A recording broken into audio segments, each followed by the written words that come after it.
I love it. How are you, mate? I'm good, mate. How are you? I'm good. We're live. I got here just in time. Just in time. Yeah, my mic was fucking out. Was doing things. It just didn't want to play today. Why are you not wearing clothes on top?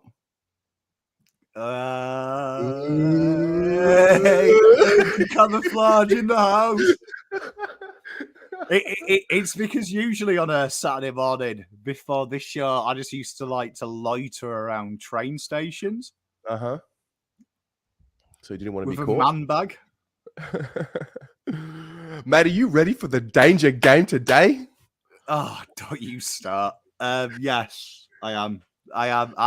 That's why I've got camouflage on, so I can just disappear if it goes wrong. There's no way. There's no way, right? There's no way. Yeah, I mean, they say don't get too cocky, but you've got to be like totally honest. What, they've won 3 games in 12 months. There's levels to this game. Like, yeah, I'm backing the boys in here. Do you know what I mean? I haven't seen anything from West Coast. Last week, Tigers were probably the worst I've ever seen. Yeah. And they were far too good. So the boys have earned our trust in this 4-week patch. I mean, you would have been mental if you said 50 points against Port. These boys should be looking at 50 points again. West Coast, no disrespect to them, but I look at it this way. They're 2018 Carlton. And if you were the type of person that would have played West Coast in 2018, who were like a final side and said, oh, they've got no Gaff and Shuey, and then you've gone, oh, we're a chance when we're getting peppered by Aberystwyth thirds. Fuck me. Blues do it. We'll be fine. True. Well, happy Saturday to everyone. This is a very unique one because the game is very early. And BA Saturdays is on very early. We're pretty much, it's going to be like a consistent live stream on the channel all day, all afternoon. So imagine being a paying member of the Blue Abroad chat and you get POM for 19 hours. You get to experience, it's like a Mrs. POM POV. Do you think we have a 24-hour stream in us at some point? Like a non-stop 24-hour stream? Oh, when we win a final, I'm overriding Terry. You guys will just live with me. Like when I'm in calls, you're in calls. When I'm putting the kids to bed, you're putting the kids to bed. Right, we're gonna go. Can you imagine when we win a granny? Like, honestly, someone actually said to me, Terry, we'll discuss this with the audience. Right. Finals. Yep. I've got a mate who runs a pub. What about a live watch along in a pub? Live audience. We could be like the footy show. Done. Can you imagine it? Like when we kick a goal and being mobbed. Just hear the whole. You wouldn't even need commentary. You just want to watch the scene and just hear the shouting and the screaming. Oh my God. Mate, me doing Jaeger bombs, suggesting to children they drink responsibly while I've got 3. Drinking them out of a shoe. Okay, who is here? Good morning, everyone. Who have we actually got? Chills, always got chills. Glenn, happy Carlton Clinic Day. Delicious morning for a day at the football. Oh, I love that. Ryan and Melissa, danger game. It's begun. Oh, no. That's you started it. I did. My bad. Lockie Jack, wet toast by 85. Just doing the reverse jinx. Chris Cheney thinks it's time for Weeders, Walsh, and Doc to lead by example. Great call. We're going to see some other leaders emerge. Rowan is here. Glenn. And he can't wait to see how Walshy runs the mid today. Hopefully Cripper is on the bench too, giving instructions. Got Rocky, Zingini. We got Riley Starray. Big Riley. Big Riley. Oh, Riley. Got a right rig on him, Riley has. Oh, Riley. Andy Cracker. Paul Hill. I think we're good. Pommy, how are you? Interesting little fact: since Pom's been wearing the Australian football shirt after that bet, England have found another gear at the cricket, and also Carlton have found another gear on field, and I wore it for those eagle eyes the other week. So no danger game this week. The Aussie shirt curse continues. I'm good, mate. I'm excited about this one. I think this game for me, not downplaying West Coast. They're a good football side. Do you know what I mean? Genuinely speaking, well run. I think this is a great opportunity, though, for the boys to not only back up the 4 weeks, but it's been 4 weeks of B graders becoming A graders. Yeah. Now, the real onus is on them role players with 3 of their key pillars not there. So I'm excited to see Hewitt and Walsh control that midfield in Cripper and Cherra's absence and come back a better unit for the next week against Collingwood. But got to get through this one. But let's be honest. At this stage of the season, you'll take a 1-point win or a 101-point win. Yeah, I mean, we're right in the mix. Saw some comments around, Jack Martin. Oh, he's done it again. I mean, I'm just throwing it out there. Or we have an opportunity to do what we couldn't do this time last year and rest such players, knowing we have a really crucial 5-game stretch or 5-game stretch after this week. And not to discount West Coast, but also it is an opportunity to rest bodies, which, let's be honest, we would have loved to have more players available around 23 last year. So all of a sudden you get an opportunity to rest Patrick Cripps, to rest Adam Cerra. Jack Martin, is it an injury? Is it a rest? Who knows? But I think what it does is it allows them to be set up with their bodies mentally, physically for the rest of the season as it plays out, because it's not done yet. Well, we still have to win 4 more games or 5 more games, whatever the formula is. So I don't know. I'm looking at it a little differently. I'm optimistic. I'm holding the optimistic tone. Do you know what I mean? It's a marathon, not a sprint. A lot of clubs do it. There's going to be negative Nancy's out there saying you can't take West Coast. You can't laugh at them. But I'll put it this way. Do you know what I mean? We your kids, do you not celebrate every little achievement they do? Yeah. Like, do you know what I mean? Like, being able to walk. Do you know what I mean? Everyone without a medical condition can walk. You still fucking celebrate it when your kids take your first steps. Yeah. Do you know what I mean? When your kid first sits down and takes his shit, you get that. That's the most exciting shit. This is a philosophical question for the people in chat. You'll be amazed how excited you get when your children finally use the toilet. It's crazy. I have never done a chant for someone pooing before. So it's the same concept. You've got to believe in them. That like, honestly, this furore of don't take them serious. We have zero bearing on the players because we think it's easy. There is no doubt in my mind that Sam Walsh is doing the same preparation he has done every morning since he has become a footballer. He's probably putting his boots on the same way, reading the same bits of books, same prep. And that's basically all it is. West Coast aren't good. It's 2018 Carlton. So, yes, there is an element of danger. Carlton could come in and completely implode. West Coast have the time of their lives. But that is a club in disarray. And we're on the back of 4 very good wins against decent opposition, escalating every time. The Blues should be coming in going, look, if we're going to play finals, we come in with an accomplished performance without our boys. And you know what? When people are saying, oh, Jack Martin's done it again, he's injury prone. It's not his fault. You'll be singing, though, he's done it again when he kicks 4 against fucking Collingwood. You'll be singing, he's done it again. He's done it again. Jackie Martin. He's done it again with his little wispy hair.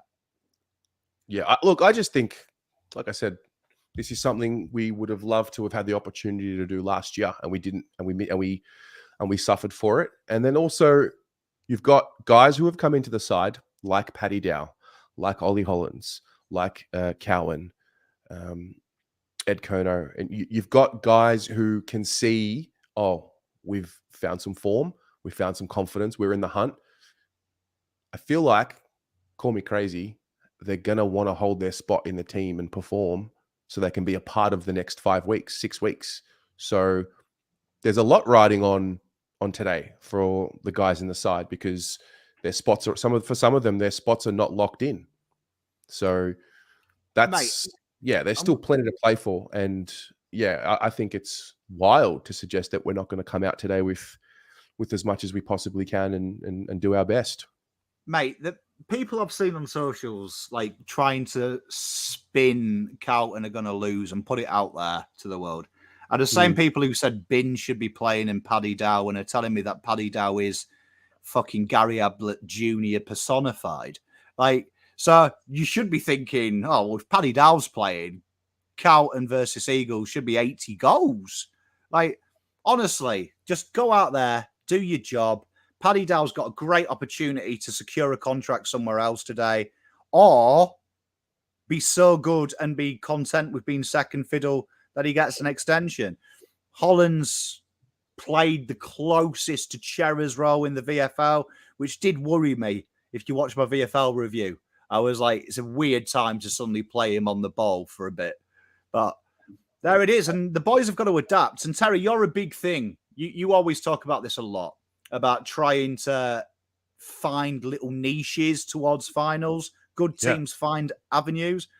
Great opportunity for 3 blokes today who probably weren't expecting to play to really put their name and cause a fucking problem for Voss. Because why is Cherra Cripps guaranteed to come in next week? Cause an issue. Do you know what I mean? Cause an issue. If I'm Dow, I'm thinking 40 touches, 3 goals. Someone else gets dropped for me. If I'm Hollands, 25 touches, 500 meters gained, someone else gets dropped, not me. Someone's got to cause an issue. So go out there, boys. We're behind you. Do your job. 4 points. Back at Icon. Big game next week. Get through this one. Yeah, I mean, look, we're not used to being in a situation like this, a lot where you get to a game and, there's just, it's more than an expectation. It's like, it's almost like I start thinking I just don't want injuries today, which I don't want to be disrespectful, but it's just a new situation. It's not common. I have not gone to a game like this or approached a game like this where it's just we know we're better. We know we're a much better side. So that's part of their growth as well. They've got to learn how to win when it's heavily expected for them to do so. So I look at it this way, that drop Cripps and Cherra, well, rest them. Yeah.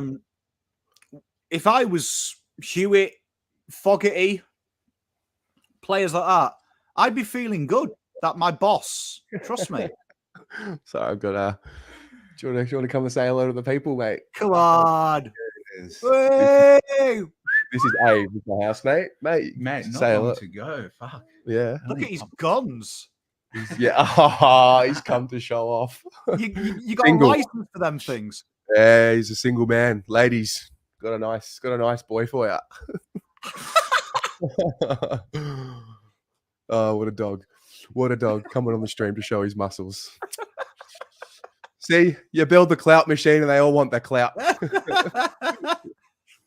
Oh, that was quality. What a sidetrack. Good work. Yes. Sorry, what were you saying before we were pleasantly interrupted? I can't remember. Carlton by 70. That's Flaggers, okay. baby. David's brought up a good point. If our boys achieve 5 in a row, then it's our best winning streak since 2000 when the club won 13 straight. You know what? Actually, this is what I want to do. Also, if you have any ideas for what you want to watch, let me know in the chat. I just want to I just want to show a little something. Stand by. Ooh. I love it when Terry goes, ooh. I want to show us all a little something.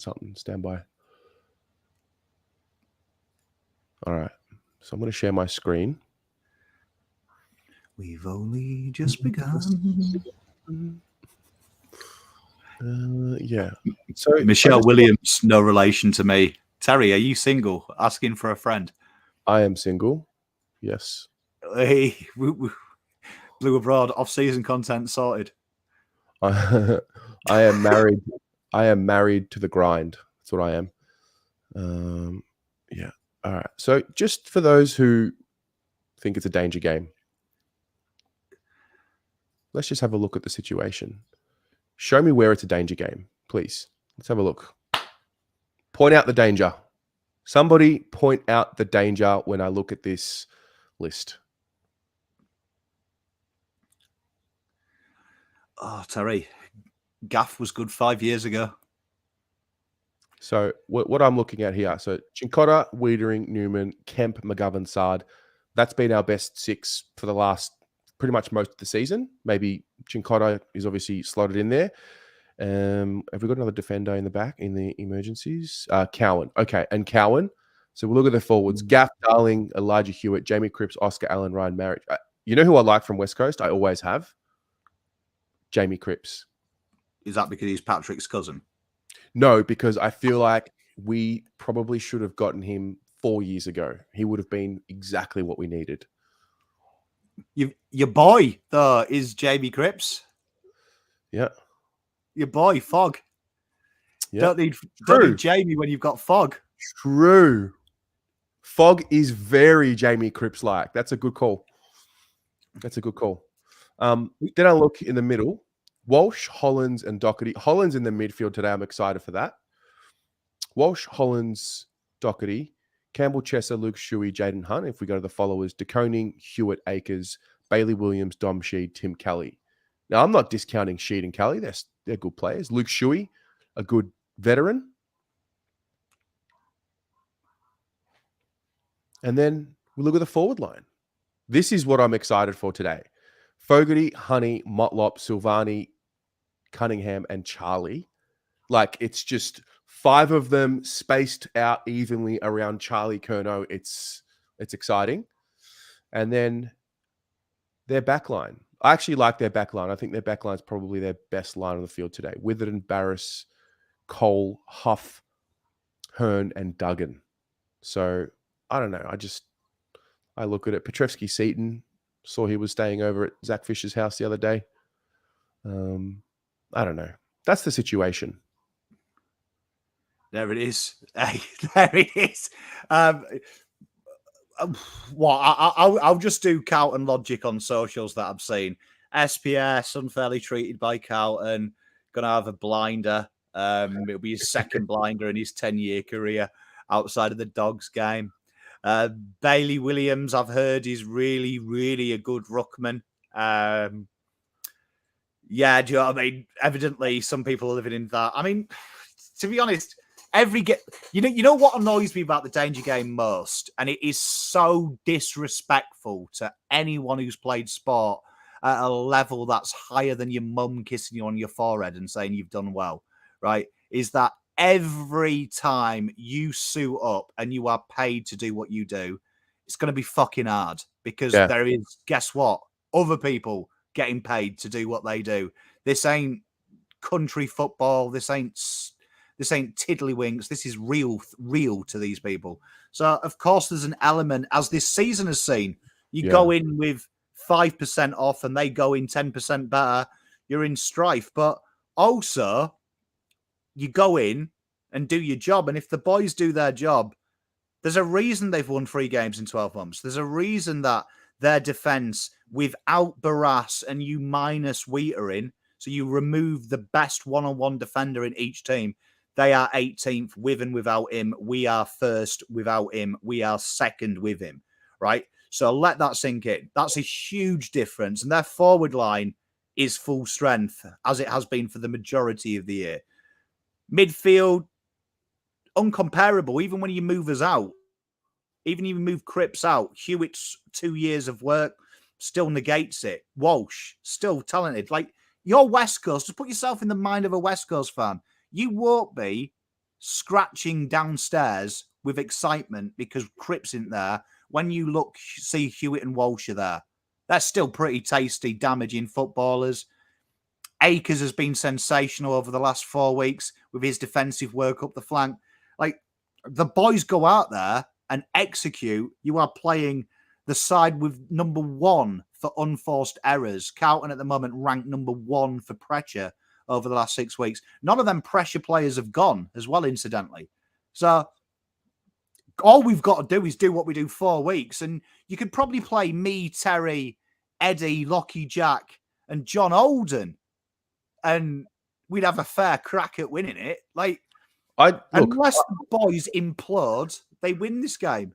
Yeah. I mean, look, they've found the formula and they're not doing anything special. They're starting with a full buy-in and a full commitment to the defensive effort around the ground. Pressure, keeping the ball in the forward half. I don't think we're doing anything special over the last 4 games other than fully committing to this simplified version of how we play and working for each other. So as long as they're not seeing the bright lights and, it's my chance to come and get 40 and it's my chance to stand out and be a little selfish, as long as that selflessness remains, that's the challenge. So Ur has donated $80 and says, good morning, dear Tez and Pommy. Thank you, mate. Big UK in the house. In the house. So what I want to do is can we talk about Zach Fisher? I was going to give him a wide berth this week, but go on. So questions have come. Why didn't we play Fisher? Why do we put Honey in? I feel like, again, am I being logical by saying what I'm about to say? I don't know. You tell me. It's his first game back after missing 4 weeks or 3 or 4 weeks with the hammy. I feel like his form before the injury was probably not warranting a selection in the ones anyway. He was already in the twos. And I feel like, why risk him by putting him into this game? That's how I saw it. I've seen a lot of comments like O'Brien in for experience, Fisher. End of the day, even before his injury, what he was doing does not warrant getting in the team. O'Brien is probably below Dow in priorities. His form has been shocking. Probably the only person in the Magoos, there's only 2 in the Magoos who could have put their hand up to play today, and that's probably Carroll and Binns who aren't there. And Binns, Carlton have been quite like, I don't get the fallout with Binns. And I don't think there's many people in the world who have seen Binns play as much as a kid as I have. Mm-hmm. And you understand why they're protecting him. You understand why they're protecting him. Like, even though he's been good, it would be, we've complained for years, bringing a player in and then dropping him. Bringing a player in and then dropping him. And Binns would not play Collingwood. He would get monstered as much as he's good and he's improved. So I like the slow burn with Binns. And trust me, he's happy. He's very happy with what he's learning in the VFL. So who can you bring in? And like Fisher, why? Because really, whoever came in this week is probably getting dropped next week. So 2 of the 3 are getting dropped because Chera and Cripps walk into this side. So why would you rock the apple cart? Fisher needs to play VFL and get fit. O'Brien, he's checked out, like proper checked out. Carroll, give him the VFL. I feel like we're in a good place. Like I feel like that's the best team you could have picked, minus Cripps and Chera. Like I don't get it. And Fisher, people were complaining about Cripps 6 weeks ago that he needs a spell. We give him a spell now when we're in the form. People complain. Like, I actually sometimes feel sorry for the football club, and I'm not one to feel sorry for it. But what can they do? Like, last year, injuries cost us. They've been diligent. You had Fly last year talk about, we wish we could have rotated players towards the end of the season. He didn't. He said how it hurt them in finals.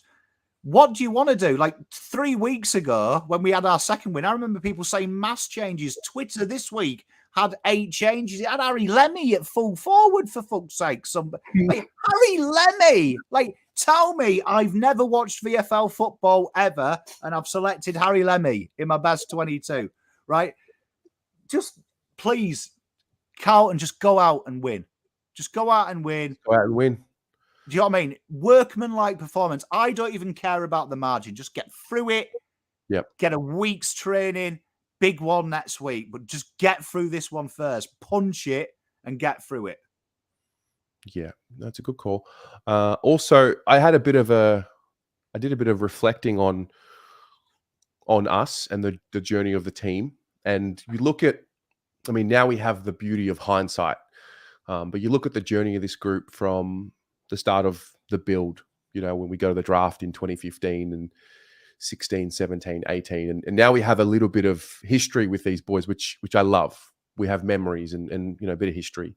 And I look at the way in which we started this rebuild, guys like Dow, O'Brien, Fisher, Petrevsky, Seaton, these guys, it was, the philosophy was get the games into them as soon as you possibly can. And you look at, and I remember it saying, it'll pay us back. That was the philosophy. Get the games into them now, it'll pay us back. And it's interesting. You look at probably the wave of draftees after Walsh. Walsh is different. Walsh is in his own category. He's just that good. But you look at guys like Kemp and Carroll to an extent as well. Guys who came in as highly touted draftees and did the apprenticeship in the VFL. Probably good enough on talent to play in the AFL, and you probably could have made an argument that they could have played. And even though when Kemp and Carroll, Durden and these guys came in, we already had better senior players around them for them to slot in. I really like what we did with Kemp and what we are doing with Carroll. And it's a shame that we didn't did we not have the opportunity to do that with Dow and O'Brien and Fisher and Petrevsky Seaton to develop their craft. It's an interesting philosophy because we kind of just gave them the keys and said, here you go, you're the future.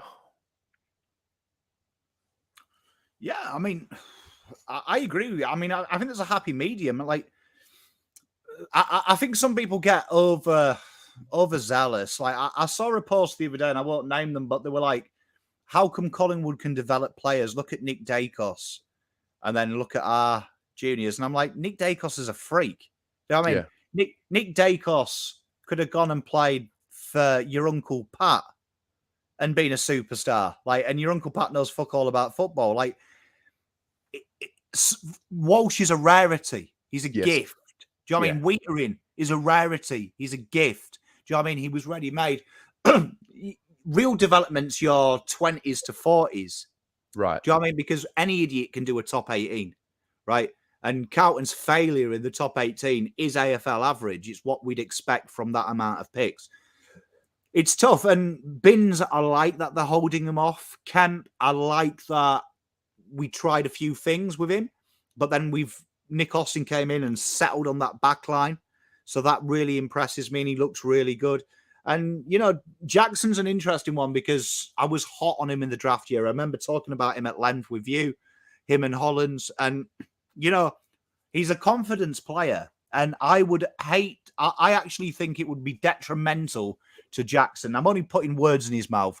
If he came in and played a game and then was dropped. Yeah. And let's say that game was 24 touches because he is a ball magnet. I feel a year in the VFL is good for him. And then next year he has a clean slate. So I'm looking forward to seeing a new Carlton, really, where they're putting faith in these players. Ed Kerner finally plays today. And that's the reason that I was happy he was on the list. For situations like this, when we lose every fucker and we need a mature fucker. I am so happy. This is the first game I've seen Ed Kerner there and gone. So I like it. And the VFL boys, I think, have got a real big job today because I think people are missing the point. If I'm one of these players now, I'm seeing Carlton aren't forcing Cripps to break a leg, aren't forcing players. And how many times at the end of the year do you hear Cripps played the last 4 rounds under injections? So if I'm one of these players now, I'm thinking, I perform, I can help rest my mate. So you've added a second layer of team play. Correct. Second layer of team play. If I kick ours today, Voss will rest that player. It's a fair point. I just realized we are about to kick off in 35 minutes at Icon Park. Let's have a look at the VFL team. Icon Park. He's one of our own. Look at that team.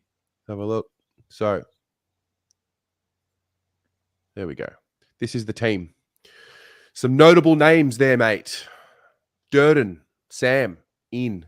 Durden, Corey, in. I think I see Pitternet, in. Important day to get some match fitness into there, isn't it? Mate, look, my little boy as well, Hudson O'Keefe. Hudson O'Keefe, your boy? I'm a big fan of Huddy. I'm a big fan, but that's centre line. Welcome, Ashley. Thank you. Carlton Blues News. Pitternet and Durden are both playing VFL. Carlton Blues News. Is this a new channel? Is this Up the Baggers? Is that who this is? I don't think I've seen this before. Yeah. That centre line's fire. Binns, Carroll, O'Brien, Pitto, Ramshaw, and Ronk. What's the story with Ronk? I feel like he could be back on an AFL list. Ironically, Ronk, we were all complaining we didn't have a pressure forward, and then everyone was saying Ronk and Carl are in the VFL system. Yeah. Fogarty became it, did he? Fogarty became it. But you know what? I wouldn't mind if Carlton have, because if people delist the players that are expected to delist, Carlton have a surplus, so they're going to have to fabricate them. I don't mind players like Ronk and Carl getting a second opportunity. I do want to pander a question, though, to you, Terry, and chat. And there will be a follow-up video to this, right, based on all your answers. But currently we've got Category A, which is any rookie in the league, anyone who's anyone. Category B, it's obscure methods into AFL, such as being an international, such as playing a different sport, all them things. I propose that I would love to see a Cat C. Now, Terry will be familiar with the short day, 28-day contracts in NBA. I would love the AFL clubs to help with injuries like Eagles, having up to 4 per year that they can, for a month, activate a VFL player. And he's a Category C. You can only do it 4 times, and you have to subsede the salary. But I would love to see that come in instead of the mid-season draft, because I think the mid-season draft kills state football. These players are already signed up to lists. Let the clubs develop them like they are as part of the VFL AFL group, and let the VFL be an overflow for injuries with up to 4 that you can activate an injured player for 4 weeks, and you bring in one of these VFL guys. I think it's safer. A lot of them are bigger bodied. And I also think it doesn't kill state league football and allows state league football to keep its best talent till the end of the year. What would happen if within that 4-week period you decided, wow, I want him. I want him to stay. What's the mechanism for getting them on the list officially? I would keep it as the injury list at the moment. You have to declare the person he's repaired as long-term sick, as long-term injured. Oh, okay. So in our case, let's take Zach Williams. We knew he was going to be on the long-term injury list. Your proposal would be, when we had Chincotta, for example, it was give him a 28-day Category C, whatever. And then if we decide we want to keep him, we have the option to give him a minimum contract for the rest of the year. Oh, yeah. And I'd have it, as long as you're under the salary cap, you can have it up to four players. But I also think that would help if you had, I would change the injury list to be inactive and you could activate it like the NBA. Because right now you've got Zach Williams returning to full training. Mm-hmm. So we've lost him as per the AFL rules under this system till next year. So has a few other clubs where players have returned a lot earlier who are in training now that can't play. I think that if you have a rolling 44 from that, I think it's a lot fairer system, and it's going to stop players playing hurt, which is what's happening now. Because you look at St Kilda, Ross did an interview this week saying that the early injury list is affecting him now because a lot of them players played a lot of games, a lot of minutes underdone. It would have been a lot easier if they could have gone to Sandy and brought in a few players to help compensate so they could rest and rotate, keep normal minutes. And that's probably going to ultimately cost them at the end. Interesting. I don't mind it. Chat, what do you think? Alicia, I'm very sorry. I was thinking that, but I was like, I'm not one to comment on names. When it comes to, I mean, this is just a normal name and I got it wrong. My bad. My apologies. We love you, Alexa. Just proof I can say it. Okay. Chat, what do you think about a Category C rookie, a 28-day contract? I guess it allows you the flexibility that if it's not your player, you can find someone else and you keep going until you find someone that you think can stick around on the list. I guess with us, with Chincotta, it was look, fair play to him. It's worked out well. I don't know what the future holds for him, but I think considering where we were in, when did Zach do his injury? Was it February? Yeah. It was just when they got back, wasn't it? So at that time, we're like, oh, fuck. Oleg Markov was an option. But I think the beauty of our VFL program is really what helped us there, because Chincotta was already on that list. He already knew the club, knew the system somewhat. So I think that's a tick already. I know the season hasn't finished, so I don't want to jump to a conclusion, but I feel like that mechanism of our VFL program and our development program worked really well, and it ended up helping us quite a lot this year. I think it also creates opportunities for young players to be on senior lists. So what I mean by that is Ed Kerno's obviously been signed as a break glass in case of emergency. In this eventuality, Carlton could have said, right, Ed, go to VFL. If we have injuries, though, you are first cab off the rank. But it also attracts players like your second, third chance. So like Caleb Poulter, Doggies are a great example and Hawks are a great example that they've used the mid-season draft just to promote VFL players, right? Yep. And it's because they understand development. They're putting time into these players during the season. They want to reap their rewards. I think that helps the VFL attract better academy players, because they're going to be like, oh, if I come and play for Carlton, I play the same role as Jack Martin, say. So if I'm a half forward and I'm 22 years old, overlooked at 2 drafts, Carlton Blues are attractive because I know Jack Martin's going to get injured. Do you know what I mean? I know there's probably going to be an opportunity for me to put myself into the window. But also, I think it just helps create that team spirit as well, because Ronk was linked with a few clubs in the mid-season draft. I think making effectively Carlton reserves, which we pay for, Carlton B, the same as all the other clubs, makes sense to have that as an open list for injuries, which I think, just for me, for development, it's a better avenue down than this mid-season draft is purely marketing. It's purely marketing. True. Okay. You know what I want to do? Have a guess. Play higher or lower? Not yet. Goal game? Not yet. I want to watch Voss's press conference. Voss is at the wheel. Can you tell me how it feels? All right, let's have a look. Is this the one that he did with the dads? Yesterday, 22 hours ago. Yeah. You know, by the way, chat, I really enjoy watching press conferences on a live. I would like to do more of them. Would you like to watch more of these press conferences and videos live? Because I'm loving it. You just go through anyway. I'll be back next week. Oh, we are. Obviously, still going to get through a test next week. I feel like it's more on the minor end. Obviously, Ches wasn't able to finish out the game last week, so that was a bit more obvious. Probably the one that came with a bit more surprise was Cripper. Obviously the cork bled a little bit more than what we would have liked, and so that really inhibited him during this week. So he just hasn't been able to train. So we obviously the option is for us to not play him, and he'll have to go through a test next week to come up. Has he needed any other treatment, like draining of the bleed or anything? No, he hasn't. Explored that as an option, but didn't need to take.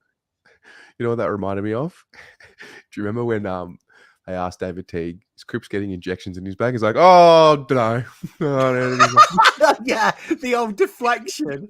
Nah, mate, never heard of injections. That course of action. So, no, we hope he settled down in his last 24 hours. I reckon he settled down a little bit. But, as of yesterday, I think it was probably a fair bit of risk even for next week. But seems to settle down the last 24 hours. It could have been Collingwood this week, not West Coast. Yeah, no, I would have thought we've got enough integrity in our team selection to warrant the opposition and warrant where we're at as well. Obviously we play the guys that are fit and healthy, and if you're not fit and healthy, then obviously you don't play. So But what we do have is a really strong next man in approach, and the guys have to get the job done. Those two guys have, I think, played every game. So we have to lean on a few others to be able to step up for tomorrow's game. Contested improvement has been, the real sort of driver, I guess, behind your surge back up into finals contention. Who sort of takes the mantle there, and I mean, how do you see that playing out now? Is that a sustainable thing you can keep pushing on towards the finals? We certainly hope so. I think the movement's not come off just one or two individuals. It's come off a collective mindset and approach. Clearly we've been able to get a lot of players more informed, so that's helped significantly. But the collective buy-in to our contest and pressure, and our next challenge is that we don't negotiate with that. We have to follow through in every game that we play, and that has high demands, but we feel like we can meet that demand. And there's enough capacity in this group to be able to do that week after week, and that's what we haven't proven to be able to do. We've started that process, but we're certainly not finished. You've lost two very important players in there. Do you think, or are you concerned that you might look a bit different the way you move the ball forward? I don't think it's about ball movement. It's about probably replacing the roles and then backing those guys in to be able to get that job done. So we feel like we've got enough depth in that area to be able to do that. You've seen Dowie. You ask me that question nearly every week about him coming in to be able to play that role, and that's vacated. Love that. Love that.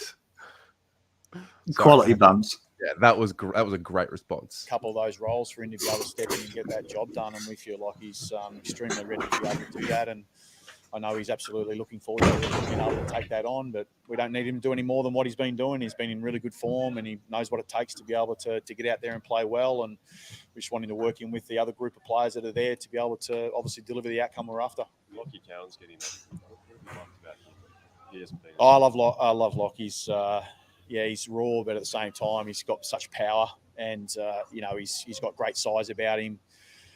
You'll never have to worry about his toughness. He's prepared to put his body on the line, and he goes back with the flight of the ball, and hopefully we get a little bit of run and dash. But being able to get back into that back 6-7 has been tough to crack back into because they've been pretty settled.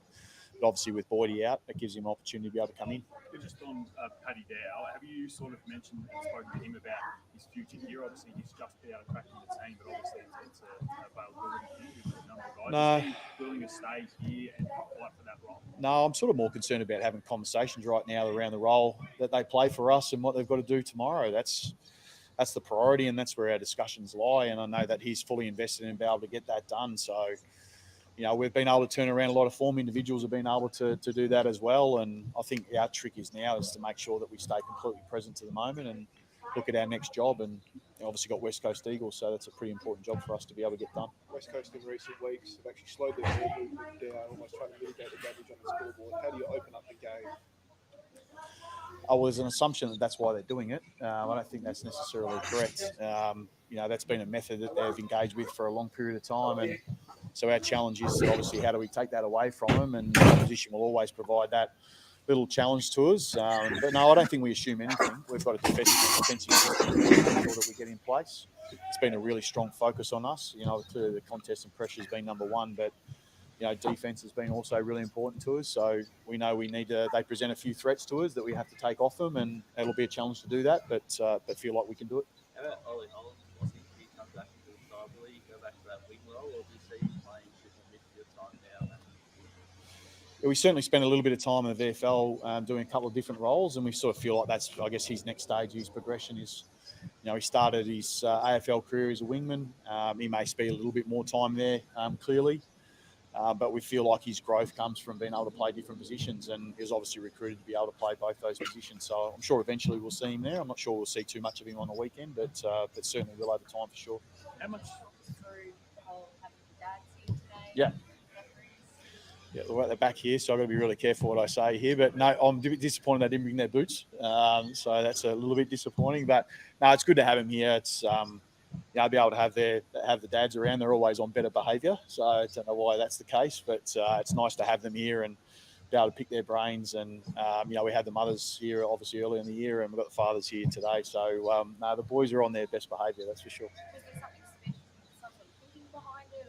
No, just to engage back in with the families in just a moment to be able to get together. And, one of the really important pieces for us as a footy club is connection. And, there's connection between the players, but there's connection to our, supporters and also to our families. They're really important to us. And, we have little activities where we get to talk about their own background, their own stories, and to a man, they talk about their dads and the influences they've had in their lives. And, we feel like by understanding that a little bit more, we get to understand the person, and obviously the people behind the person are important to understand as well.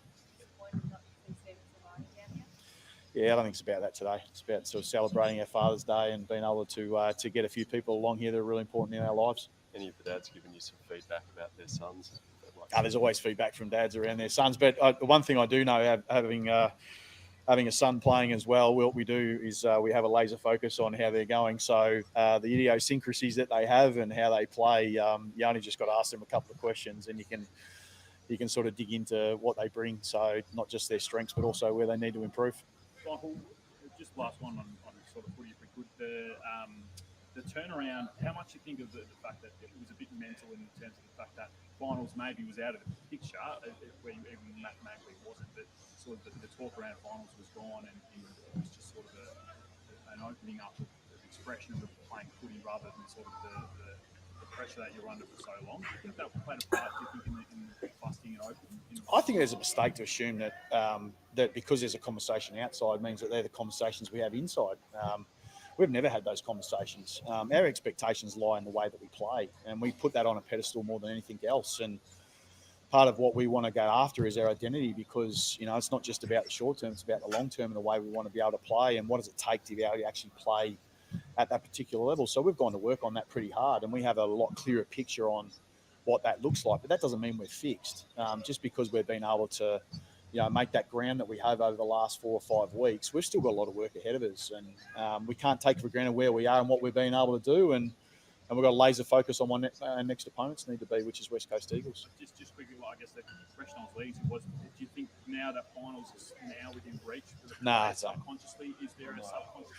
I don't know who this person asking that question is, but he clearly just does not get it. He just does not get the essence of what Vossi just said to him. I'm waiting for Voss to do the no. No, I would have thought I'm hoping there's more of a power or pull towards how we want to play, and the processing behind that. And we just get another opportunity to be able to put that out there tomorrow against another opposition. What about from a belief point of view? You couldn't get over those top 4 or 6 teams in the past couple of months that beat Port Adelaide. Is that a belief now? I think the confidence always comes from what you're able to do. We've had to start out with our confidence around our training and being really clear on what we need to be able to do. And what we have been able to do over the last few weeks, because of the results we've got, is get a really crystal clear picture on the way we want to be able to play.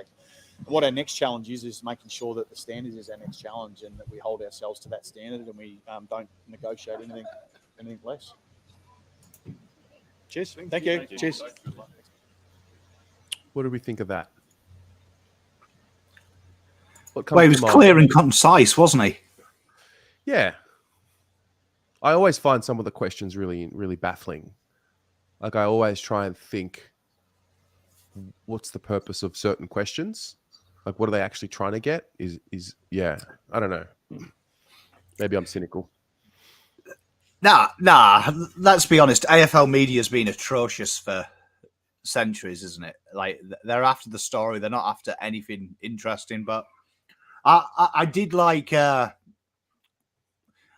did like that back end of the interview of we're not fixed, still a long way to go, laser focus. I think that should put your fears at rest, that they're not looking at Eagles as a foregone conclusion. And I like the way that he avoided the finals talk as well, that it's all about game, and live and repeat. So he looks a lot more self-assured now. So, I mean, I don't know if there's been influences removed above of him. I'm just speculating. But he looks a lot more forthright again, the Vossi that we remember last year. So he looks like he's ready. He's ready. And excuse me. You touched on something Monday night, and the what do we call them? The chapters that Voss has gone through, that a lot of the coaches who are new in the last few seasons have not gone through yet. So chapter 1 is honeymoon. He's gone through honeymoon. He's gone through really good form off the bat. He's gone through injury challenges. He's obviously gone through form and having to stick it out, knowing that they're trying to implement something, or they're trying to figure out a new layer to the game style, and really having to live through that heat that is being the coach of the Carlton Football Club, or even just being associated with the Carlton Football Club. And now he seemingly is in that next chapter of, okay, out of the not out of the challenge, because the challenge always presents itself, but like, we're not on a 6-game losing streak, so he's not dealing with that fire. How have you seen how he's handled it? Yeah, like I said on Monday to you, pretty much the same. Not many coaches go through all of them chapters as well. Usually, we stop the book. Mm-hmm. So it's interesting that he's basically seen the highs, the lows, the disappointments, and we've never allowed a coach the chance to rebirth. Yeah. And bring back the highs. Yeah. And he's got there. He's got there, and he's starting to see the fruits of his labor. And I'm looking forward to seeing where this takes us, because I feel like ever since Matheson's gone, there seems to be a different vibe. And that name has come up a lot in the tenure of the last two coaches. Now, we're just guessing if he's an extenuating circumstance, if he has a loud voice. You imagine he does do. But it's interesting to see that Vossi has seen that. And not many coaches, usually we get to the disappointment, failure stage and we sack you. We've actually stuck through this. So I'm looking forward to seeing where this goes, because I feel like there's something about this group, just the way they're talking, even through the shit, of togetherness, collective. That's a word Voss loves, the collective. Doesn't like personalizing players and singling them out. And I think this will be a very exciting time. And I've got to commend Voss. Usually at this stage, when you've got players like Dow, when you've got players like Binns or Brian, the speculation in the media is always rife. There's player unrest. We've never had that, right? And that's something worth noting. Already, St Kilda have rumours of player dissent. We never did during that. And there's a lot of reasons you could do. Dow could have been kicking a dummy. Fisher could have been spat a dummy. We never had that. It was always, even externally, the players are in this together. And that's a big change around, because how many times when Teague started going downhill, everyone turned on him and the players. Bolton, he's lost the players. No media noise at all of any rumours the players didn't like Voss. In fact, players were coming out and saying it was their fault. Wheatering did. Cripps did. Walsh did. Yep. First time we've never had that where, and I think that's a really important thing to note, because smoke, fire. There was no smoke, so there was no fire. And maybe Voss is telling the truth. Maybe there is a cohesion, a collective about this group. And that excites me. That excites me, because that's why I'm not worried about the Eagles. If they're telling the truth, you could play any dickhead. They're going to play that brand. That's a good point. Andrew. Oh, no, mate. You Andrew Anastasio. You needed to be here at the start of the show. We went through why you shouldn't be worried. No, you should be mindful. Everyone should be mindful. Give it a half. Let's revisit this conversation at halftime. Okay.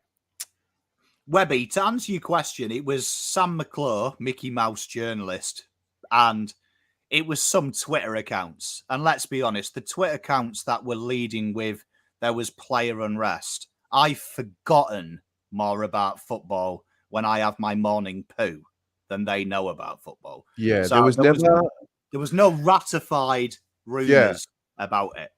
Yeah, there may have been there were rumours of disagreements between players, but not players and Voss. Yeah, usually. Do you remember? I remember Teague. I think it was round 7, but players had gone to the board. Do you remember that? There was that big news that players had gone to the board. Teague's already been told he's sacked, but they're waiting until the end of the year so they don't have to pay out. It was chaos. It was literally, when you look at the reporting on Carlton, the one rumour was Lewis Young and Wheater had fallen out. And Lewis Young wasn't allowed to play because Jacob Wheatering didn't like him. Quality pants. Absolute brilliant. Whoever came up with that, bravo. Bravo. But that was the only rumour. But after that, the club came out and said, we're 100% behind Voss. Cripps did that interview where he said it was him. He takes the responsibility. They're 100% behind Voss. You had Wheatering, who said that it was the players, and the players need to get to the bottom of it because they're not executing the system that's laid before them. And then Walsh did that interview on the radio where he said that there is a disjointedness on the field that isn't translating into training, which I thought was a really interesting point, where he alluded to in training it works. On the field, there is a mental gap between the players and the cohesion. Then there was the Ed Kerno story that they're all gone on there. They had a real open heart-to-heart from what I've heard. And then it came back. And they all submitted to the game plan. So this is different because usually at this stage, they're meeting at someone's farm to stab the coach in the back. This, throughout this tenure, in my opinion, and from anyone who's actually intelligent who tweets and who I'd listen to, it's all been the same things, that the players and the club are working together. Usually at this stage, we have separate fucking cliques forming. It's Cripper hates Teague, Teague hates Cripper, Wheatering doesn't know who he likes. Like, usually that's how the rumours start. This time, it was all player ownership, and that is something that we've been screaming for on this show. Stop sacking Voss, stop sacking everyone. When are the players going to say, we're paid 6 figures to kick a round pigskin? It's not that fucking hard. And that's when they did it. Or let them go through some difficulty, you know? Let them, and it's easier. It's a lot easier for me to have that philosophy now that we're not in the midst of a 6-game losing streak. But I remember at times saying, like, what's it all for? What is actually happening? And now that we've obviously won a few games in a row and there seems to be better spirits, it's just another reminder that, like, you have to go through hardship as a group. The reality is this group is different to the T group, is different to the Bolton group. So this group didn't, with Voss as coach, hadn't gone through their test, we'll call it, together. So I think I liked what Doc said a few weeks ago on 360, and he mentioned we'll call it the patch, the 8 of 9 losses, and he said it's going to hold this group. He said something to the effect of, it's important for this group. It's going to hold them in good stead for the future together. So, you know, good mate of mine at work is going. He's been in a relationship for 2 years. I won't reveal him, but I said something to him the other day. Right, he's having a bit of a tough time, and I said to him that you really appreciate your marriage or relationship when times are hard, when you have financial difficulties, when there's health problems, when there's things like that. Because I was like, it's easier to run, it's easier to quit, it's easier to walk out because I'm better than this. And you hear that advice from loads of people all the time when your mates are having relationship difficulties. You can do better and stuff like that. Probably can't. If you're in it for a year, this is probably you, right? But if you stick through it, I said to him, you will look back at this time and go, that's probably where I fell in love. That's probably when I realized I am with a boy or a girl that's going to keep me safe when I'm at my worst or when I'm at their best. They're not going to walk out. And I think that's the same at work. You realize at work, I'm sure all of you in chat work, you know your good workmates when there's a bastard of a day, when the day is horrible, the boss is in a bad mood, work's flying at you, and he's the one who stands up and goes, come on, Glenn, come on, Brian, come on, Eddie, come on, Zainab, we'll do this together. We're in this together. I'll help you, you help me. You always learn more about people when it's shit than when you do when it's good. And that is probably a life lesson. You'll know who your friends are when you're on the bones of your ass. The guys who are your friends when you're popular are dickheads because they'll probably bail on you. The ones who were there, though, when you were at your lowest, probably going to be the ones there that are going to make the highs higher and the lows not as low. So I agree with Doc. They probably learn a fuckload about themselves. And I would love to have been a beer bottle at that Kerno farm retreat. I reckon there was some honest, upfront conversations, which is a remarkable turnaround. And it shouldn't, even if they lose today, let's just say if they lose today, do not forget the 4-week turnaround from getting dicked by Essendon to 4 weeks later destroying the Premiers elect by 50. That was 4 weeks. That's a remarkable turnaround. Absolutely. I'm going to play a little something off the cuff. So a lot of you have been along the journey here for a while. Pommy and I used to go and film. Oh, fuck. Yeah, I'm going to play it. I don't remember what we said in the video, but I'm going to play it. Jesus. 4 years ago on the 19th of July, we did a video outside Marvel Stadium talking about Nick Newman and where he ranks against the best halfbacks into the comp. I haven't watched it. You tagged me, but I didn't watch it. So I kind of want to... No, I wanted to wait for today. They are, chat. Like, talking about friendship. You find it. Tag him in something 3 days ago. I gave you a love. Check this out. Left me on scene. Phenomenal game against the Sydney Swans, his old club.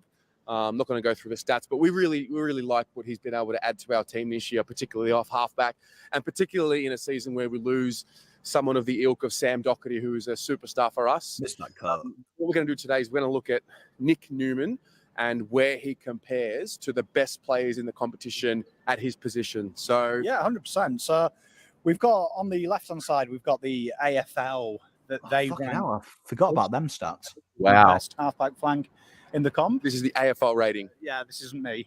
I question that. Good player, but the best is anyway. Yeah, I'm not going to question the AFL too much, but I still do. We've got Lloyd, who's the TPI's best. So old Lloydie at Sydney, I think he is the best. Yeah, he's a super player. If you haven't got him in your super coach side, you're probably not doing it right. Yeah, if you're like me, you've got Laird and Lloyd. So I love them too. And then we've got Hearn and Laird, who are second and third in TPI and fourth and sixth in AFL. And we compared that with Nick Newman. So Nick Newman's seventh best in TPI. Okay. Halfback. So I think that's really solid for a guy who's playing for a team that traditionally struggles. Absolutely. But he's 63rd in the AFL. But if we look at his numbers, why is TPI rating him high? You see one big thing with Nick Newman, and it's a real niche stat, is meters gained per possession. So it's 520. He's just behind. Per game? Yeah, just behind Jake Lloyd. Like, Lloyd is just a phenomenal user, really gets the ball upfield quickly. We also see as well that he might not have as many possessions as the others. We've done effective possessions, but he uses it really well. You can see his score involvements, his defensive pressure as well is elite, 8.6. So he's only been behind Sean Edwards for that. And I would say that Sean Edwards is more of a winger than a halfback flank. He has played a bit in the back line this year. Yeah, he does. Shane Edwards also does push up the ground a lot more too. Yeah, he does. I think he's more. Gets a lot of those score assists. He's more that. And a big interesting stat that not many people cover, it's a new one on the channel, is defensive one-on-one loss percent. So that is in the elite category. It's 27 of the one-on-ones that Newman has, he loses. Mm-hmm. But he's elite. And you see, he stacks up with Jake, who's number one, Laird, Hearn's the leader there with 20%. So he's only losing 2 out of 10. 4 years ago. Newman, I would say, recruit of the year. Absolutely. And when you factor in what you pay to get him, was it like a 3rd round pick or a 4th round pick? Yeah, it was late 4th, wasn't it? So it was just right at the end of the trade period. Yeah, so we're wrapped with that. And again, we talk about Sam Docherty coming back into the team, and I'm not putting pressure on Sam Docherty to come back and be all Australian again, even though anything's possible. But you add Nick Newman, you add Sam Docherty, all of a sudden the drive coming out of defence is going to go up another level next year. So I'm very excited. It's exciting as well because Docherty as well is 4th in TPI. So if you take his last time he played, he's the 4th best small defenders. So you think we could effectively have 4 and 7 playing for Carlton? What do you do with the two of them when Doc comes in? Do you keep Newman playing as well on the other flank, or do you maybe play him in a different role? I'd probably play Doc behind him. Yep. So in the back pocket, and I think so we can get up to speed with the game. And usually, traditionally, your leader is there as well. He can marshal the back line. So I think that them two going down that side of the ground, I think it's fearsome for any team coming to play us. Yep, absolutely. Well, there you go. There's Nick Newman, a little bit more of an insight as to what he's been able to do for the Carlton football. Wow. Blew abroad, predicting things. That's wild. Before it even happened. Well, yeah, because we do win, and I guess it ties in perfectly. When we do the ratings now, we talk about meters gained, we talk about effective disposals as opposed to just disposals. 4 years later, Nick Newman, mate, I think he just earned a contract this week, a 2-year deal, right? Mate, I just think it's a great memory and a great story as well. It was David King, actually. It's the first time I've ever heard AFL pundit mention that his favourite stat is meters gained per disposal. Mm-hmm. So 4 years ago, we were saying that, baby. We said a lot, though, 4 years ago. Liam Stocker, next, Luke Hodge. Luke Hodge, yeah. We got a bit excited. However, there is a video floating around, right? Big video floating around of you and me doing a JSOS video about his best work is around centre clearance and stoppage. Like, just telling you, 3 years ago, we called JSOS was a ruck. Yeah. It's only just begun. Speaking of, the VFL has begun. Wait, can we watch it here? Is that wild? If you want Gil round your house. Terry, this is 2023. You're a lawyer. Everything is copyrighted. I know. Yeah, I won't earn ad revenue. That's fine. We'll do it for free. You could probably copyright POM. So it's illegal for any AFL channel to have another POM on it. I'm so tempted. No, I won't. Maybe I'll just give little updates here and there. But Port Melbourne, 1 goal 6 to Carlton, 0 goals 1. Lockie O'Brien has kicked a behind. So he's up and about early on. Greg, that's a common fact. People think I am really small. I don't get how you get that impression. No, same. Whenever I meet people at the ground for the first time, the first thing they say is, "Oh, I didn't realize how tall you were." I think it's because like you watch from here. So yeah. Someone said to me that they thought I was the same size as son Luke. I was like, maybe if you watch a video of me when I was 11. Yeah. Like, yeah, it's always the first one. I don't know. I think we're little. I just won't go there. I just won't go there.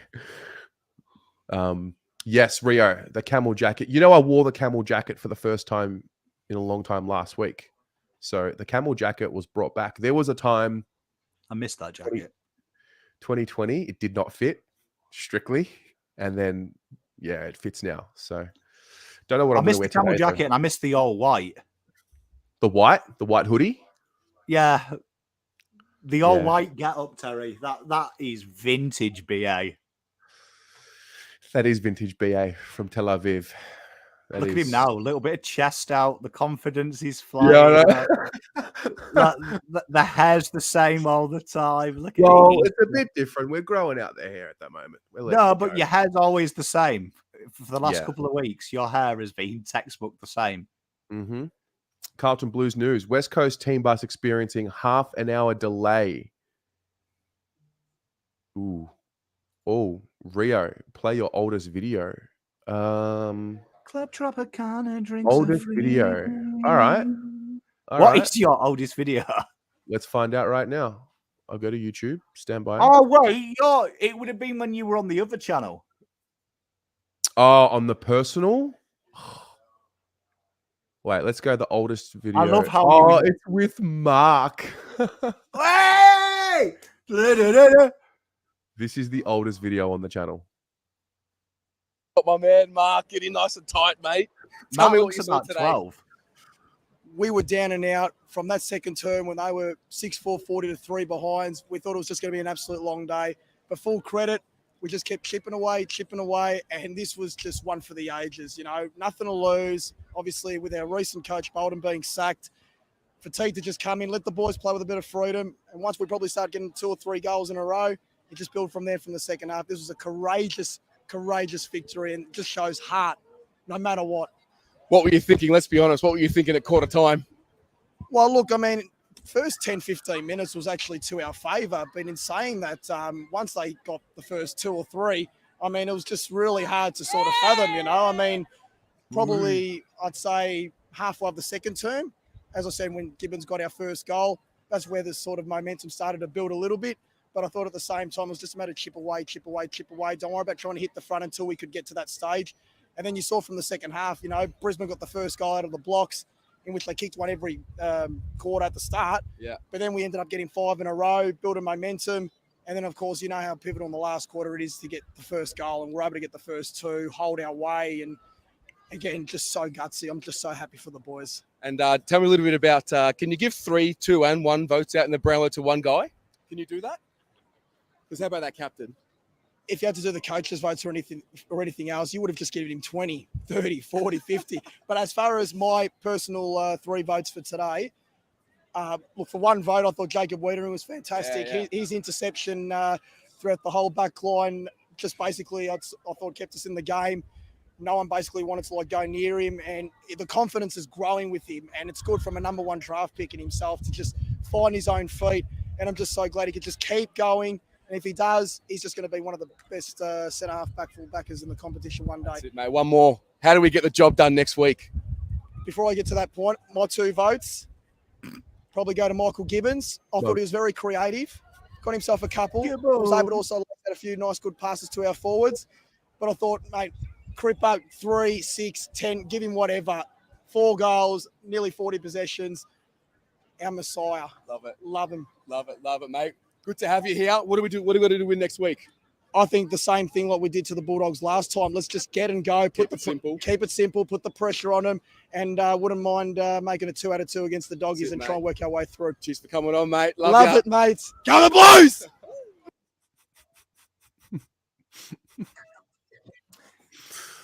Rio made a good point. I actually forgot Terry used to have facial hair. Yeah, I don't. Yeah, I've always been a clean skin boy. I don't grow a beard very well. It's not good. I just can't imagine Tez with unshaven. He, like, honestly, out of all my mates, Terry, Fleming, and Straight between first and second best groomed. Like, Terry is street ahead. Like, street ahead. My mate Nathan, UK, most groomed person I've ever met before Terry. And he's like a hobo compared to Terry. I'll show you the very, very, very, very, very first video ever done. Paul, so this is how measured his mark, different to what we get now. Yeah, like, fame does it to us all. Yeah, so as you can see, it all started here on my personal channel. Hi guys, doing something different this time. This was it. This is elite. In sound. Oh God! Look at how young you are. What's up, Carlton people? Good to be on video this time. Got myself a little tripod, and I'm going to be experimenting with the video format for the podcast. It's going to be available as it usually is in sound for you to listen on the way to work or wherever it might be.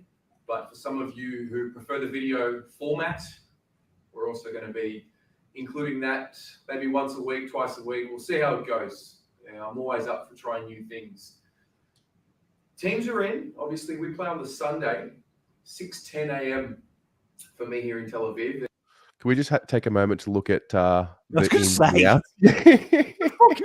fucking graphics we have now, and Terry's just wrote it in blood. Is that your handwriting though, Tez?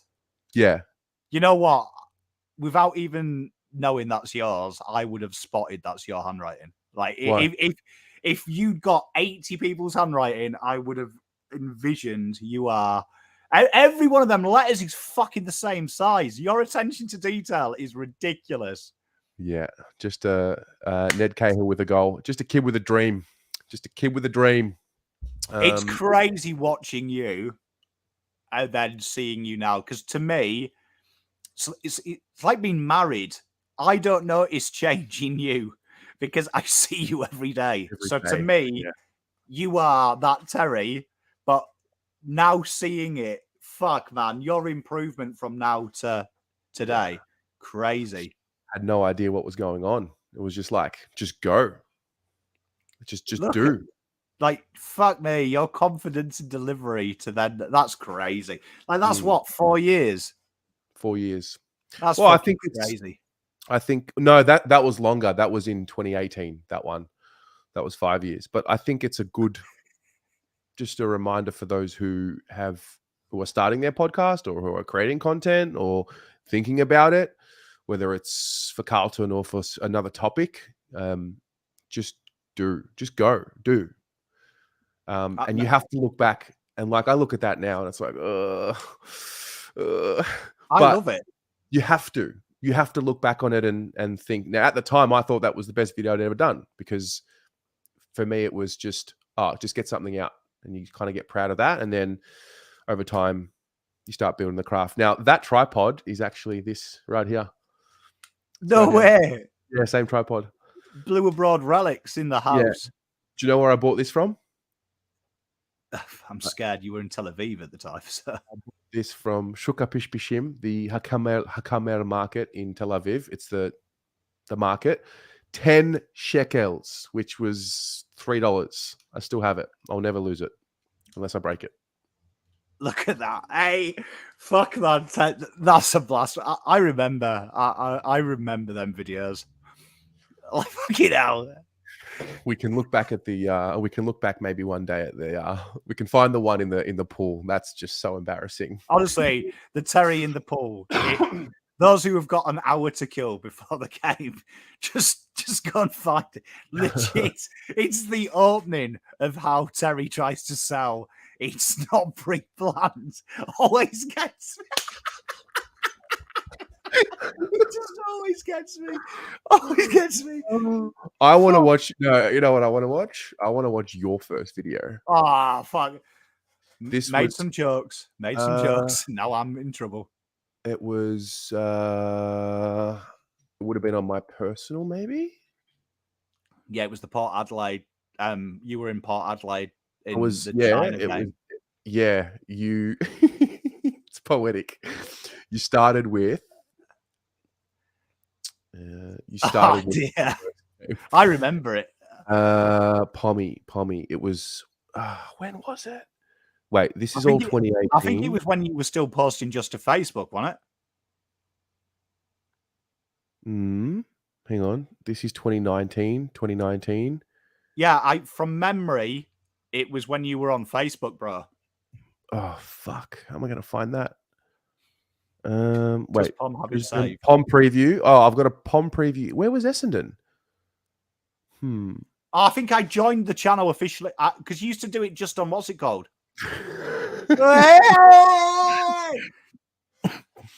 Oh, what is going on here? Hi guys, Dan here. Blues Abroad. Pommy's review time. So it's just a quick brief outlay of what we're going to do today. We're going to discuss the 22. They've been dropped just about 2 hours ago, I think. I love how the bricks at the top have fallen.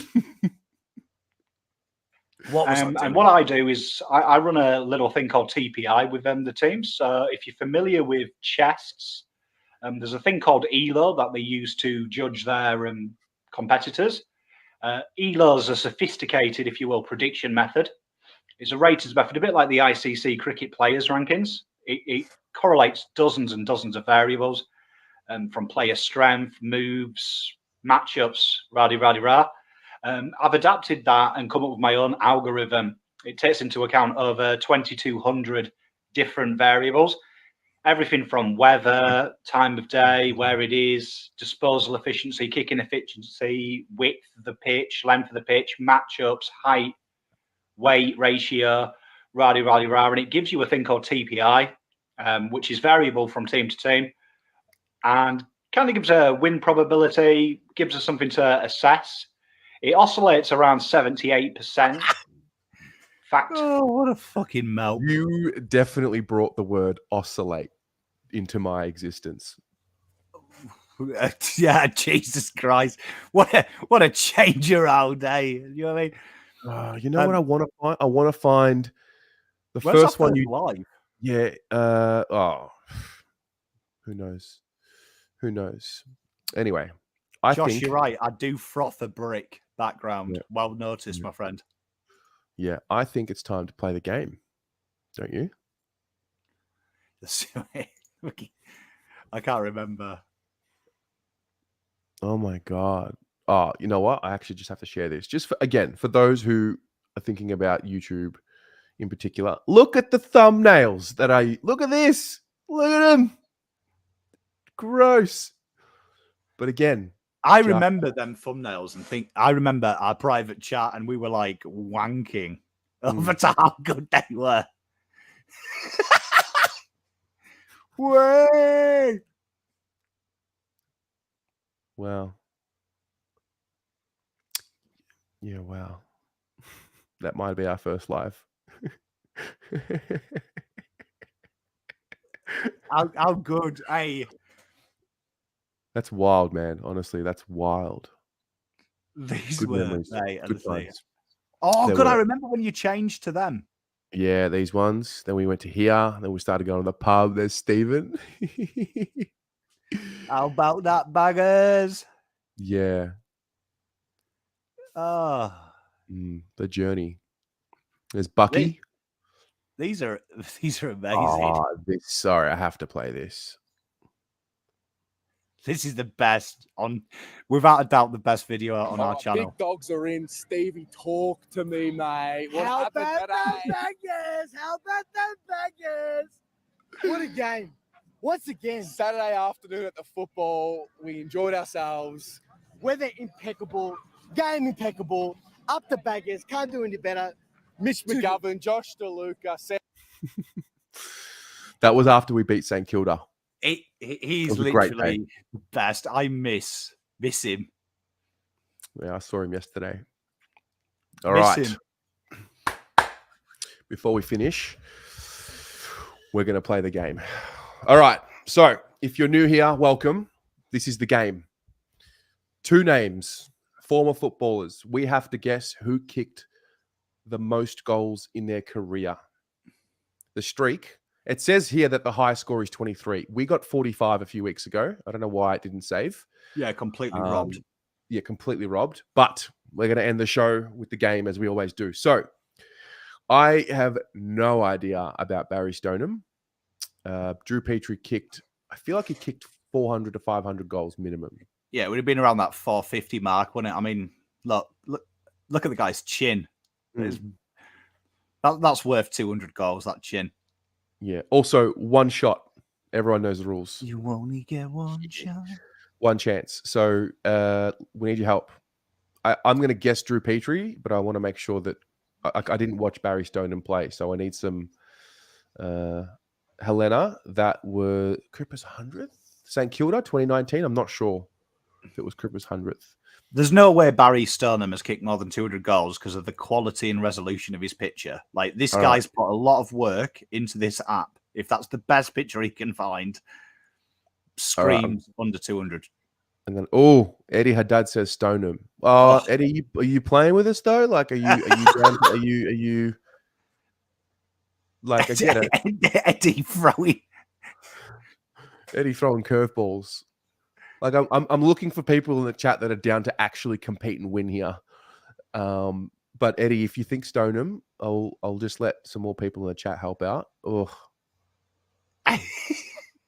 no, he's got me rattled. Eddie's got me rattled. No, because he gave us some good guesses a few weeks ago.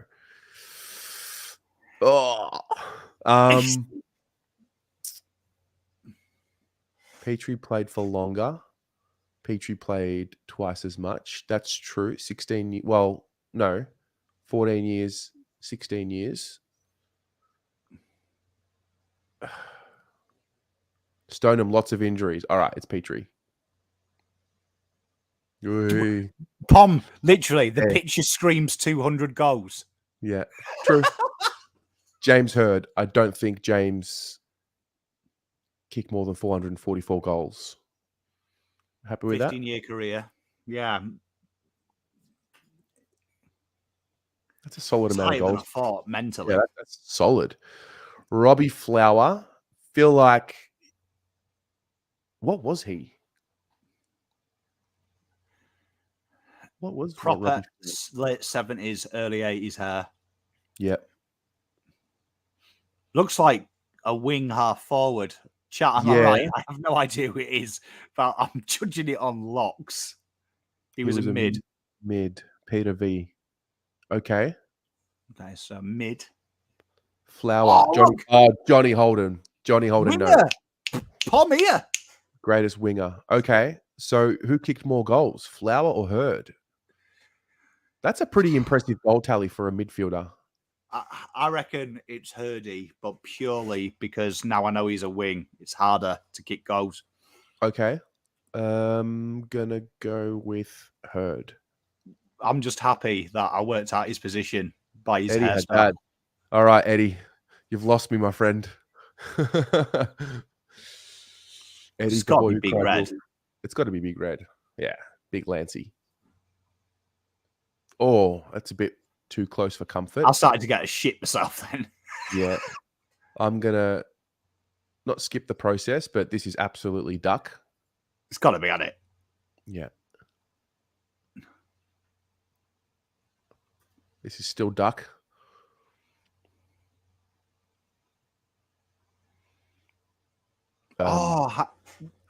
Wasn't this like stupidly high?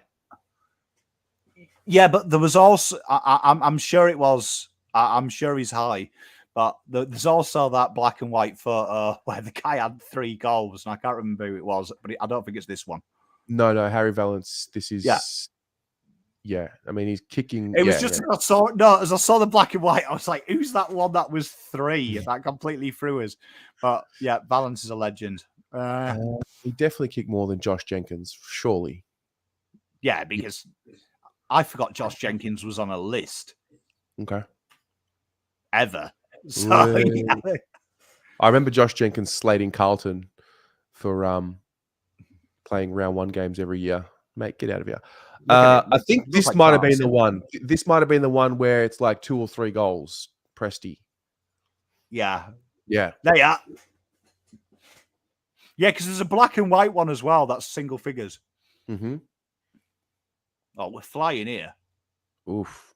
Alistair Lynch. He was like, one of you like 353 or something. Yeah, he was high. Yeah. He was solid. Oh.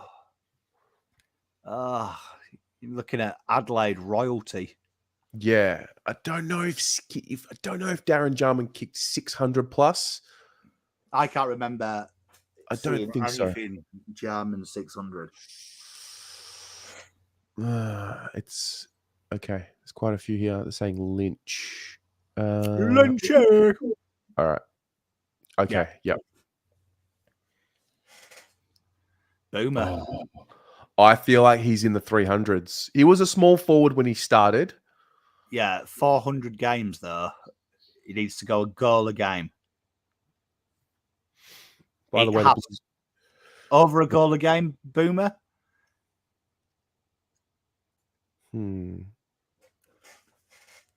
That's a tough one, isn't it? Because 386 is probably the pass score. Yeah.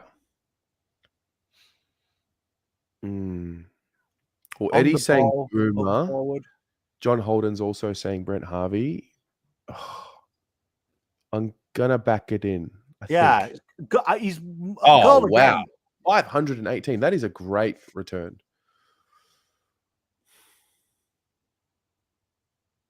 See you, Daryl. Enjoy, Daryl. Stewart or Boomer? Stewie or Boomer?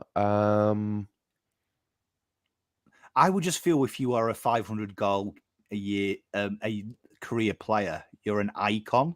Like you talked about. I've never heard anyone go a little bit like Stewie Lowe, that guy. I've never heard it. Do you know what I mean? Oh no! Oh no! Oh, from now on, in honor of being wrong, Stewie Lowe will be a comparison in all of my fucking videos. I apologize. That's on me. Disaster. Well, let's have a look at the VFL. That hurts. That does hurt. This is the situation, guys.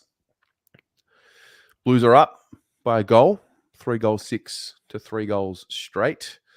We have, what do we got? Let's go. Ronk and Carl kick goals. Player stats.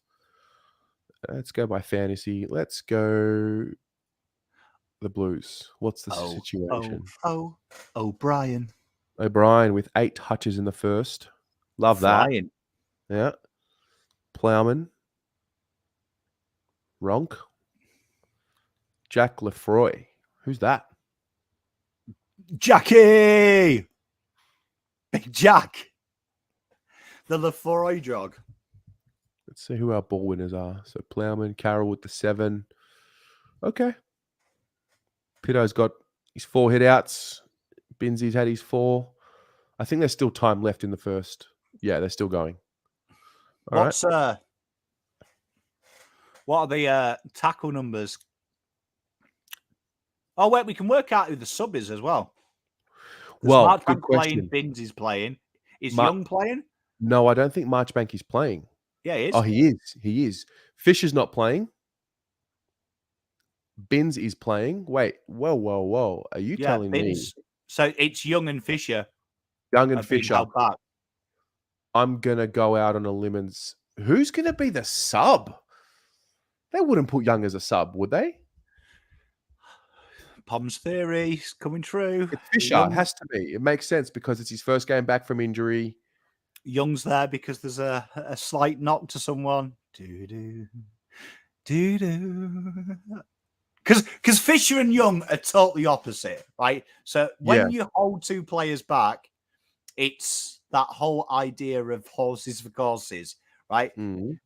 Fisher and Young, you couldn't have 2 more opposite players. So it's Zach Fisher logic, but you can see the old McGovern's tight in the warm-up. Young comes in. Fisher sub. Yeah, I can see Young being a late in for sure. We've only just begun. All right. I think Fisher will be the sub. Fisher would be a good sub. He's changed his tune. Terry's back, baby. No. I stand by what I said in that him playing the full game. Like in the VFL, you can manage minutes, right? But I don't think Fisher would be ready straight away for a full game in the AFL. So the sub makes a bit of sense. I hope Fisher comes on for your sake and has a day out. Yeah, I can't wait. Nothing would make me happier. Well, he did kick 4 goals against the Eagles in 2020. So I do get Cottrell vibes about Fisher, and I feel like he struggles to work out how to impact a game. And then when Cottrell had that 20 minutes as a sub, like he said it himself in an interview last year, changed his whole mindset about that he could do it. I think Fisher does need that game. But be interesting. You're telling me. All right, guys. Final predictions before we head off for the day. Pommy, what do you got? Blues by 58. Blues by 58.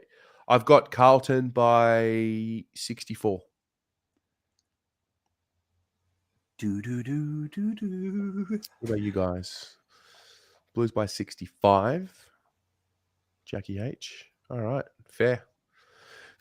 All right. Well, it's game day. So, Pom, 2 p.m. You are live. Watch along. I will be home as soon as possible. I think I've set the fan cams for... When have I set the fan cams? I think it's 6 p.m. Live. The fan cams. I have set the fan cams for 6 p.m., but I will do my best to get home earlier. The train line near me has roadworks, so it's just bus replacements, and it's just a bit of a balagan to get there. But nonetheless, Pommy, we'll see you at 2. And then I'll see all of you lovely people at 5:30, 6 p.m. for the fan cams. I can't wait. Let's go. Come on, Peace out. Blues. Go Blues, mate. Come on.